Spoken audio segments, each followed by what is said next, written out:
ஒற்றுமையாக இருக்கிறன்ற பேர் வழியில் நீங்கள் யாரை எழுந்துக்கிறீங்கன்னா உங்களை எழுந்துக்கிறீங்க. நான் சொல்கிறது நீங்கள் தனித்துவம்னு புரிஞ்சு ஒற்றுமையாக இருங்க. ஒற்றுமை எதனால் இருங்க.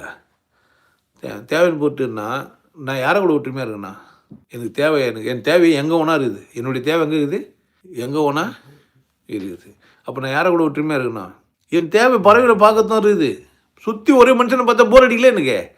அப்போ எனக்கு பறவைகள்லாம் வேணும், மரங்கள்லாம் வேணும், வித்தியாசமான உயிரினங்கள்லாம் வேணும், அமீபா பாக்டீரியா ஈஸ்டெல்லாம் வேணும், வைரஸ் எல்லாம் வேணும், சமயத்தில் நோய் கூட வேணும், ஹார்ட் அட்டாக் கூட வேணும். இன்னும் நான் 100 வயசு வரைக்கும் மேலே பார்த்துன்னு இருப்பேன் சாவு தெரியாமல். புரியுதா? அப்போது இந்த கடவுள் அல்லது உண்மை உண்டாக்கின அத்தனையுமே எனக்கு தேவை தான்.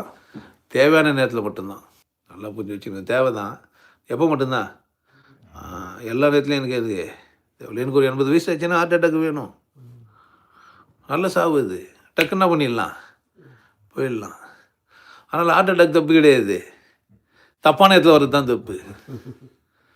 புரியுதா? எங்கேயுமே எதுவுமே இதுங்க இல்லை, தப்பு இல்லை. அப்போ ஒற்றுமையை தப்பாக புரிஞ்சு வச்சுக்கிறேன். நான் தனித்துவத்தை தனியாக தப்பாக புரிஞ்சு வச்சுக்கிறேன். நான் தனி, ஒற்றுமையாக இருக்கிறது தேவைக்காகன்னு புரிஞ்சிச்சானா தனியாக இருக்கிறது பிரச்சனை இல்லை. ஆனால் இந்த பறவெளிக்கு புரியுது, நான் கொண்டாட வந்துவேன், நான் உண்மையானவன், நான் எல்லாருக்கும் வேல்யூ பண்ணுறேன், எல்லாரையும் மதிக்கிறேன்னா என் அறிவு விசாலமாகுது.